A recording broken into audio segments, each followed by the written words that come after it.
చెప్పేసా అసలు కథ అంటున్నారు హర్షవీణ.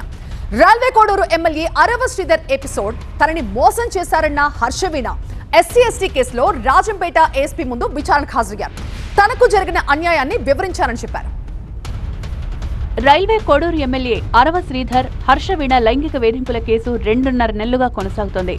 తనతో అరవ శ్రీధర్ ఉన్న వీడియోలను ఒక సిరీస్లా విడుదల చేసిన హర్షవీణ శనివారం ఎస్సీ కమిషన్ ఆదేశాల మేరకు రాజంపేట ఏఎస్పీ ముందు విచారణకు హాజరయ్యారు.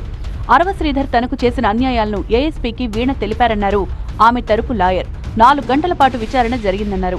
అంటే చెప్తాను, ఎందుకంటే ఇప్పుడు ఎస్సీ కమిషన్లో మేము అప్పుడు వేసాము కంప్లైంట్. సో నేషనల్ ఎస్సీ కమిషన్లో పిటిషన్ ఫైల్ చేయడం జరిగింది ఈ విషయం మీద. సో కమిషన్ వారు మా పిటిషన్ స్వీకరించి దీని మీద ఎంక్వైరీ చేయమని చెప్పేసి మాకు నోటీస్ ఇవ్వడం జరిగింది మా క్లయింట్కి, ప్లస్ నాకు కూడా వచ్చింది. సో ఈరోజు ఇక్కడ ఆనరబుల్ ఏఎస్పీ గారి దగ్గరికి వచ్చాము.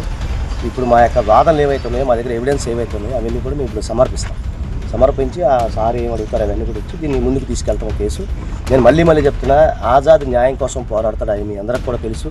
ఎన్నో రూమర్స్ వచ్చినాయి, అవన్నిటి కూడా చెక్ పెట్టి మళ్ళీ చెప్తున్నాను, భవిష్యత్తులో న్యాయ పోరాటం అయితే ఆగదు.